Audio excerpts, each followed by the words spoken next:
Many years ago, in a busy Nigerian town filled with vibrant life and colorful surroundings, lived a young woman named Nkoyo. Nkoyo was incredibly beautiful. A true masterpiece, she was average in height, with a figure that drew eyes wherever she went. Her eyes sparkled with a lively glow, and her smile could light up the darkest of days. People couldn't help but turn their heads to admire her as she walked past them, often murmuring praises to the Almighty for such a marvelous creation. She was a rare beauty, and words alone couldn't fully describe her. Because Nkoyo was so beautiful, she attracted many suitors from far and near, men from different places. Charmed by her sophistication and her attractiveness, sought her hand in marriage. However, Nkoyo had other plans. She was still young and wanted to enjoy her freedom before committing herself to any man. Nkoyo was haunted by a childhood memory. She remembered how her aunt had been left alone by her husband and did not want that to happen to her. Because of this, Nkoyo vowed to give herself a higher education that would guarantee her safety in the future in case of a failed marriage. Even though her parents were worried, Nkoyo did not care about their worries. She was not looking for the right man. She was only waiting for the right time. Nkoyo enjoyed the way men fell for her beauty. Married men would wish they had met her before marrying their wives, and some of them lavished lots of gifts on her. She finished her secondary education with excellent grades and was admitted into a prestigious university to study engineering. It was the start of a new chapter in her life, and she embraced it with passion. The university experience was thrilling, with new friendships, academic challenges, and an exciting social scene. Nkoyo quickly became very popular on campus, not just for her looks, but also for her intelligence and lively personality. And as expected, many young men were drawn to her. She enjoyed the attention, but remained cautious. She dated several men during her university years, especially for their money, but none of them won her heart completely. Her friends often teased her, calling her the heartbreaker of the university. But Nkoyo believed that she deserved someone truly special, someone who would understand and respect her independence. One of her admirers, named Egosa, stood out from the rest. Egosa was not only wealthy, but also deeply in love with Nkoyo. He was determined to make her his wife and went to great lengths to prove his love. He showered Nkoyo with expensive gifts, took her on luxurious trips, and even traveled with her to her hometown to meet her parents. Her parents loved Egosa, who didn't hide his love for Nkoyo and proved it with actions. When he saw that Nkoyo's parents lived in an old Ikenga house, he consulted with them and built a new house for them. His devotion was evident, and he believed his impressive gesture would eventually win her over. When Egosa finally proposed, Nkoyo's parents were overjoyed. They saw in Egosa a perfect match for their daughter, someone who could provide for her and loved her unconditionally. They thanked God for blessing them with such a wonderful son-in-law. They pressed Nkoyo to accept his proposal, emphasizing all the benefits of such a union. One day, Her father said to her, Nkoyo, my daughter, Egosa is a good man. If you marry him, you will not regret it. But Papa, I am still very young. I need time, Nkoyo said to her father. Egosa pleaded with Nkoyo to marry him. But she said to him, Egosa, it is not like I don't want to marry you. I just need some time to plan myself. We can plan together. Egosa cut in. Thank you so much for the things you have done for me and for my parents. I am very deeply grateful. As per the marriage, I need more time, Nkoyo said. However, Nkoyo was not moved. She thanked Egosa for his love and generosity, but told him she was not yet ready for marriage. Egosa said to Nkoyo, you know that I love and respect your opinions. If we get married while you are still in school, I will take care of your education until you graduate. Nkoyo replied, I know, but the truth is, for now, I am not ready for marriage. I do not want to make a commitment that I cannot keep unless you are willing to wait for me. Nkoyo did not love Egosa enough to marry him. She only loved the money and gifts he lavished on her. Whenever she needed money in school, she would call Egosa and he would send it promptly. Egosa really loved Nkoyo, but she returned his love with wickedness. Sometimes, when Nkoyo received money from Egosa, she would go and spend it with one of her numerous boyfriends. One day, Egosa called to inform that he was coming to visit her at school over the weekend. Nkoyo did not argue. She asked him to send some money so she could get provisions before his arrival. Egosa sent her the money. By the weekend, Egosa arrived at her campus and called her mobile number. Nkoyo, I am at your hostel. Where can I meet you? Egosa said. Oh, sorry.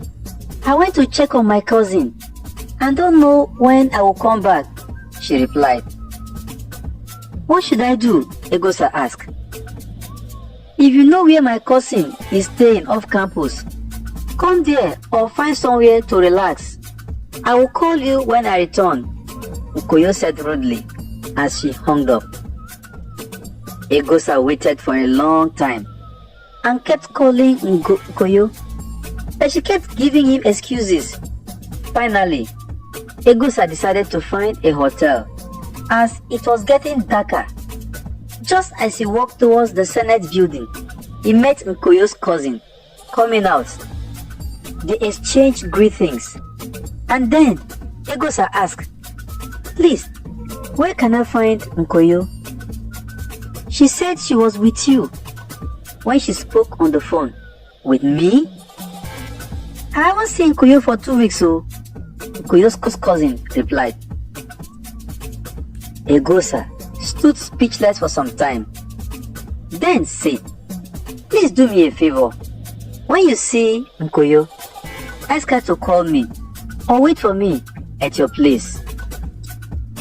Egosa stayed for 2 more days, but still, Nkoyo did not show up. He was heartbroken, wept bitterly, and then returned to his workplace. On the 3rd day, in the evening, Egosa's phone rang. When he reached for his phone, it was Nkoyo. I am sorry that I couldn't see you over the weekend when you came, she said. Enough of your story. Egosa cut in sharply. Thank you for the embarrassment. I am not a baby. I can read the handwriting on the wall. Though what I am about to say hurts me so much. But it's time to say goodbye.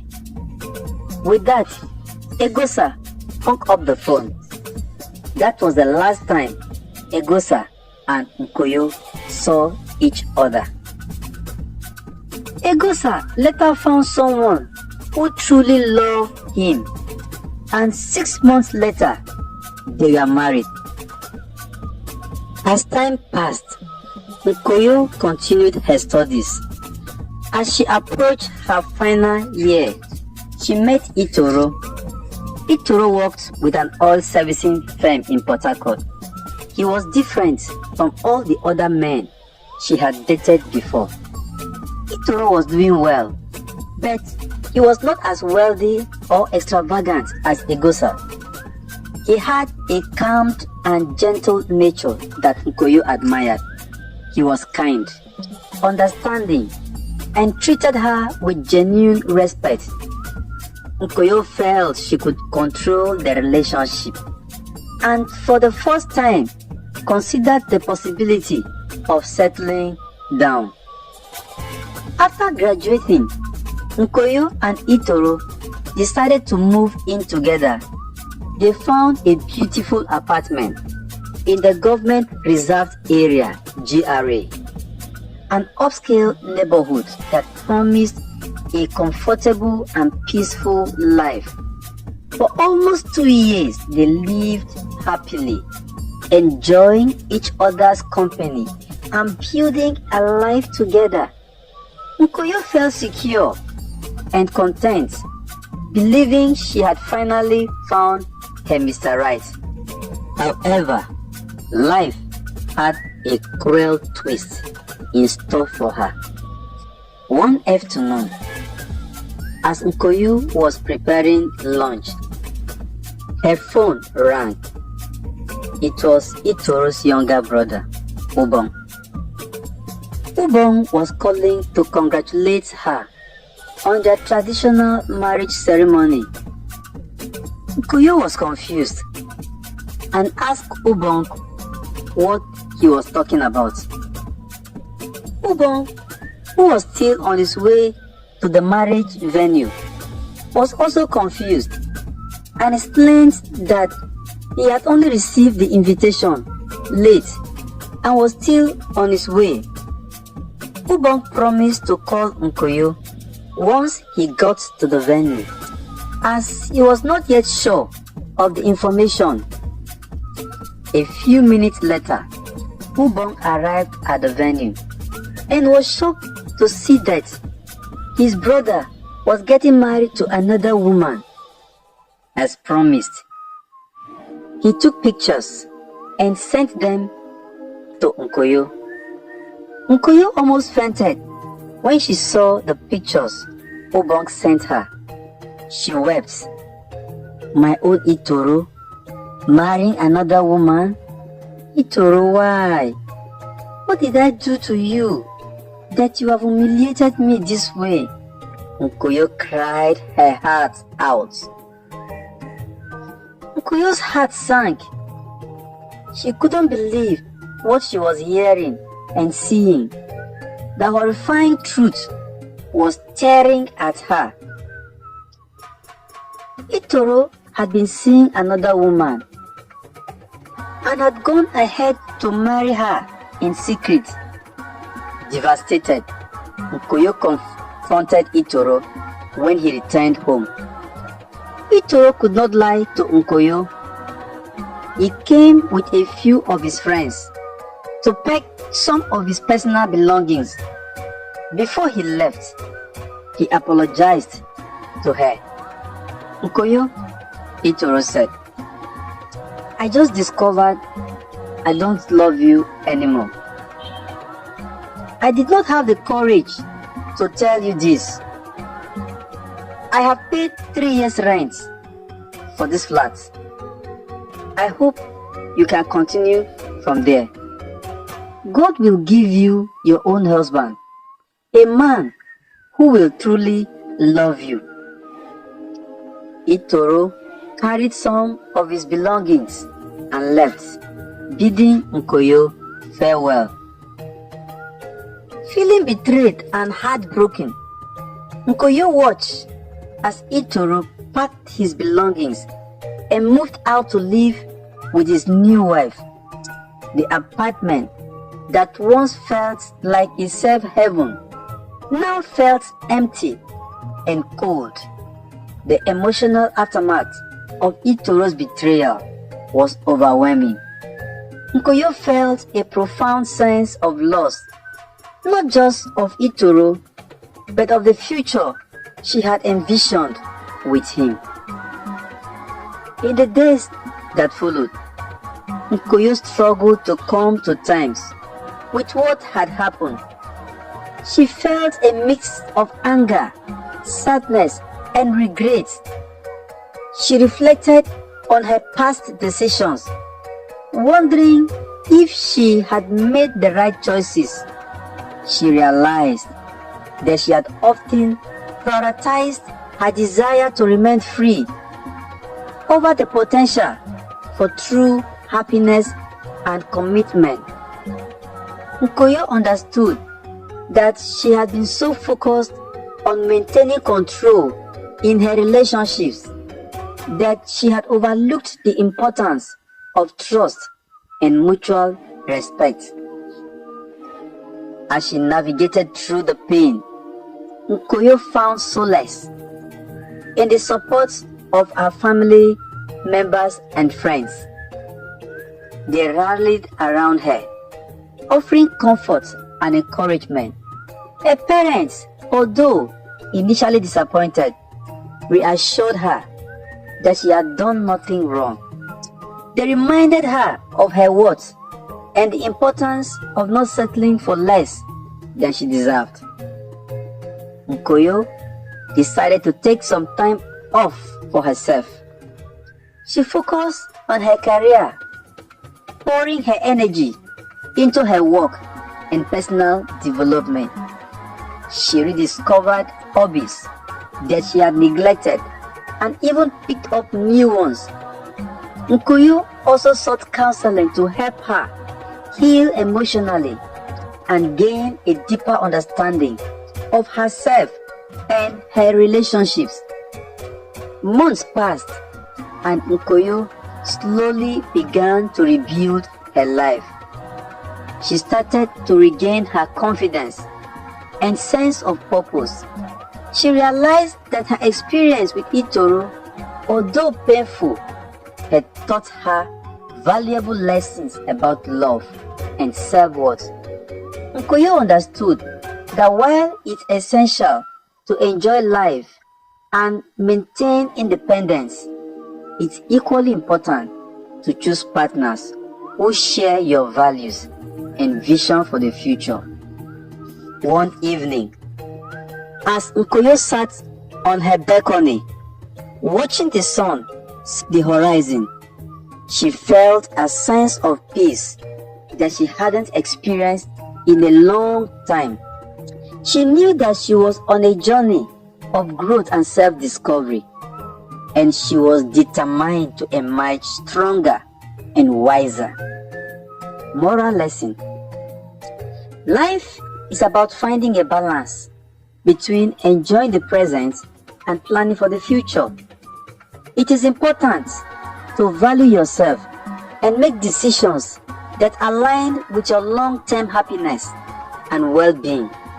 Trust and commitment are the foundation of any strong relationship, and it is crucial to choose partners who share your values and vision for the future. If you enjoyed this story, please like and subscribe, share, and also drop your comment. We'd love to hear your thoughts and feedback. Thank you for watching. Until I bring another story your way. Bye bye.